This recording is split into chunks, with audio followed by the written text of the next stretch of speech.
چنانچہ نبی علیہ السلام جب دنیا میں تشریف لائے تو آپ کے آنے سے پہلے آپ کے خاندان کے 3 بندوں کو آزمایا گیا. نعمت ملی تھی نا بڑی.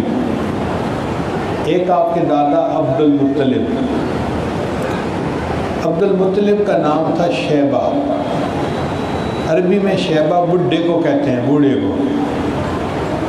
اس بچے کے سر کے سارے بال کالے تھے. ایک لٹ بالوں کی تھی جو سفید تھی، تھوڑی سی جگہ کے بال سفید تھے. تو ان سفید بالوں کی وجہ سے اس بچے کا نام شیبہ بڈھا پڑ گیا. یہ بچہ بچپن میں یتیم ہو گیا. اس کی والدہ مدینہ طیبہ کی رہنے والی تھی، اس کا نام تھا اسماء. چنانچہ خاوند کی وفات کے بعد اسماء اپنے بچے کو لے کر مدینہ آ گئی. اسماء کے والدین کوئی زیادہ امیر نہیں تھے، غربت کا حال تھا. چنانچہ یہ بچہ شیبہ وہاں غربت کے ماحول میں پلنے لگا، مگر اس کے اندر قریشی خون تھا، اس کے اندر خاندانی صفات تھیں. تو یہ نوجوان بڑی صفات کا حامل تھا. ایک مرتبہ ایک مکہ کا آدمی مدینہ گیا. اس نے دیکھا کہ چند نوجوان تیر اندازی کا مقابلہ کر رہے ہیں. ایک نوجوان ایسا ہے کہ جب تیر چلاتا ہے تو ٹھیک نشانے پہ لگتا ہے، اور وہ بڑے ترنگ میں آ کر کہتا ہے کہ مجھے یہ بات سجتی ہے کہ میرا نشانہ ٹھیک لگے. میں اس خاندان کا بچہ ہوں اور میرے رگوں میں ان کا خون دوڑ رہا ہے. اس نے لوگوں سے پوچھا کہ یہ کون ہے، تو پتہ چلا کہ یہ تو قریشی خاندان کا بچہ ہے، مگر اس وقت غربت کے ماحول میں پل رہا ہے. یہ شخص مطلب کا دوست تھا. چنانچہ جب وہ واپس مکہ مکرمہ گیا تو اس نے چچا کو تانا دیا کہ تم بھی کیسے چچا ہو، اپنے بھتیجے کو نہیں پال سکتے، اس کو ماں کے ساتھ غربت کے حال میں چھوڑا ہوا ہے، کوئی خبر لینے والا نہیں. تو مطلب نے قسم کھا لی کہ میں جب تک بھتیجے کو نہیں لاؤں گا اس وقت تک چین سے نہیں بیٹھوں گا. چنانچہ مطلب مکہ سے مدینہ گیا، بچے کی والدہ سے بات کی.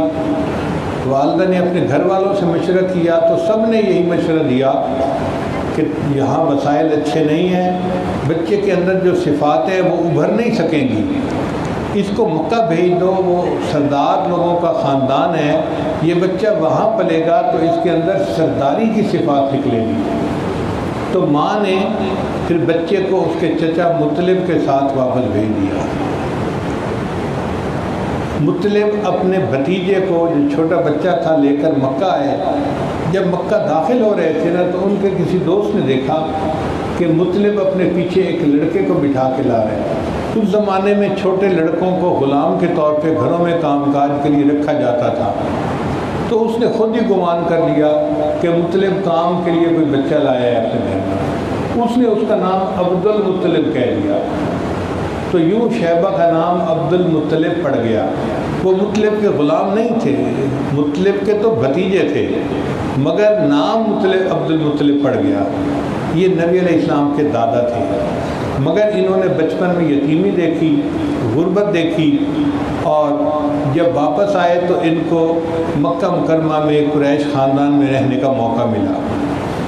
اب جو صفات ہوتی ہیں نا وہ ماحول کے ساتھ ابھرتی ہیں، نکھرتی ہیں. اس بچے نے جب اس خاندان میں پرورش پائی تو وہاں پر تو قبیلوں کے لوگ آتے تھے اور بڑے بڑے معاملات کو سلجھانا پڑتا تھا اور بڑے اونچے درجے کی باتیں ہوتی تھیں. تو مطلب ان تمام محفلوں میں شرکت کرتا تو اس کی جو IQ لیول تھا وہ بہت بڑھ گیا.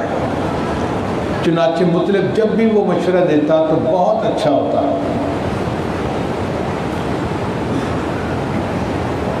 لوگوں نے جب یہ دیکھا کہ مطلب کے اندر دوسرے بچوں کی بجائے زیادہ صفات ہیں تو انہوں نے اس کو زیادہ اہمیت دینی شروع کر دی.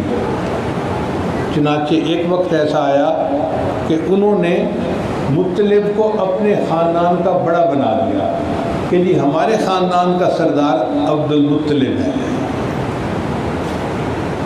حالانکہ وہ تو سردار نہیں تھے، ایک نوجوان تھا، جب اس کو خاندان کا بڑا بنا دیا گیا تو اس بچے کو احساس ذمہ داری ہوا کہ میرے اوپر ذمہ داریاں عائد ہیں، اب مجھے ان کو پورا کرنا ہے۔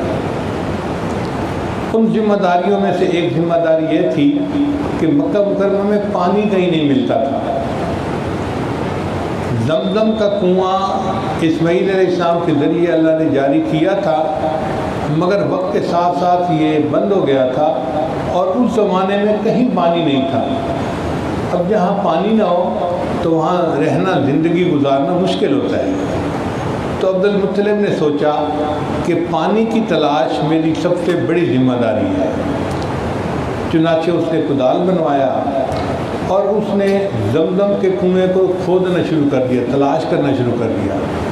وہ سارا کا سارا پتھریلا علاقہ تھا، جہاں کھودتا چٹان توڑتا، نیچے پھر پتھر ہوتے، پھر دوسری جگہ توڑتا، پھر تیسری جگہ توڑتا۔ گرمیوں کا موسم، 50 ڈگری سینٹی گریڈ کا ٹیمپریچر، اور یہ نوجوان پسینے پسینے تھکتا نہیں تھا اور زمین کی کھدائیاں کر کر کے کنویں کو تلاش کر رہا تھا۔ پتہ نہیں تھا کہ کنواں ہے کہاں، تو بس ایک آئیڈیا لگا کر ادھر کھودا ادھر کھودا، کامیابی نہیں ہو رہی تھی۔ کچھ لوگ ایسے بھی تھے جو اس کو پاگل سمجھتے، دیوانہ سمجھتے، مگر عبد المطلب اپنی دھن کا پکا تھا، اس کو اپنی ذمہ داری کا احساس تھا۔ وہ کھودتا رہا مگر پانی نکلتا نہیں تھا۔ ایک دن عبد المطلب نے منت مانی کہ اللہ، آپ نے مجھے 12 بیٹے دیے ہیں، میں ان میں سے ایک بیٹے کو آپ کے نام پر قربان کروں گا اگر مجھے زمزم کا پانی مل گیا۔ نظر مانی، منت مانی۔ اللہ کی شان دیکھیں کہ چند دن کے بعد مطلب نے ایک چٹان کو توڑا، اس کے نیچے زمزم کا کنواں تھا اور پانی نکل آیا۔ پانی کا نکل آنا اتنا بڑا بریک تھرو تھا کہ پورے مکہ کے لوگوں میں خوشی کی لہر دوڑ گئی۔ اب ان کو پانی اپنے شہر میں مل گیا، زندگی گزارنی آسان ہو گئی۔ چنانچہ لوگوں نے سوچا کہ بھئی عبد المطلب نے پوری قوم کو پانی دیا ہے، اب اس کو کوئی اس کا انعام دینا چاہیے۔ چنانچہ انعام کے طور پر پوری قوم نے مل کر عبد المطلب کو بیت اللہ کی چابیاں حوالے کر دی۔ یوں عبد المطلب والی بیت اللہ بن گئے، بیت اللہ کے کنجی بردار، متولی بن گئے۔ شروع میں متولی نہیں تھے، زمزم کو تلاش کرنے کی برکت سے اللہ نے ان کو والی بیت اللہ بنا دیا۔ چنانچہ عبد المطلب نے ایک دن سوچا کہ اللہ نے تو میری نظر پوری کر دی، اب مجھے بھی اپنی بات پوری کرنی چاہیے، اپنے بیٹوں میں سے ایک بیٹا اللہ کے نام پہ قربان کرنا چاہیے۔ چنانچہ انہوں نے 12 بیٹوں کے نام پرچیاں لکھی اور پھر ان میں قرعہ اندازی کی۔ قرعہ اندازی کی تو نام آیا عبداللہ کا۔ یہ عبد المطلب کا وہ بیٹا تھا جو سب سے زیادہ خوبصورت تھا، سب سے زیادہ منور چہرہ تھا، سب سے زیادہ شریف اچھے اخلاق والا بچہ تھا۔ اس کو دیکھ کے ہر بندے کا دل خوش ہوتا تھا، اور اسی بچے کا نام نکل آیا کہ اس کو قربان کرنا ہے۔ عبد المطلب تیار ہو گئے۔ چنانچہ ایک دن عبد المطلب نے لوگوں کو بلایا اور کہا بھائی میں آپ کے سامنے عبداللہ کو اللہ کے نام پہ قربان کرنا چاہتا ہوں۔ لوگوں نے کہا کہ دیکھو، آپ نے نظر پوری کرنی ہے نا، تو آپ عبداللہ کی بجائے اونٹ قربان کر لیں۔ کتنے اونٹ قربان کریں؟ انہوں نے کہا قرعہ ڈال دو۔ چنانچہ دوبارہ قرعہ اندازی ہوئی، عبداللہ کو قربان کروں یا 10 اونٹوں کو؟ عبداللہ کا نام نکلا۔ عبداللہ کو قربان کروں یا 20 اونٹوں کو؟ عبداللہ کا نام نکلا۔ اونٹ بڑھتے گئے حتیٰ کہ قرعہ اندازی ہوئی، عبداللہ کو قربان کروں یا 100 اونٹوں کو قربان کروں؟ تو نام اونٹوں کا نکل آیا۔ چنانچہ عبد المطلب نے 100 اونٹوں کو قربان کیا، اور یوں انہوں نے اپنے بیٹی کی قربانی کو پورا فرما دیا۔ اسی حضرت عبداللہ جو تھے وہ ذبیح اللہ کہلواتے تھے۔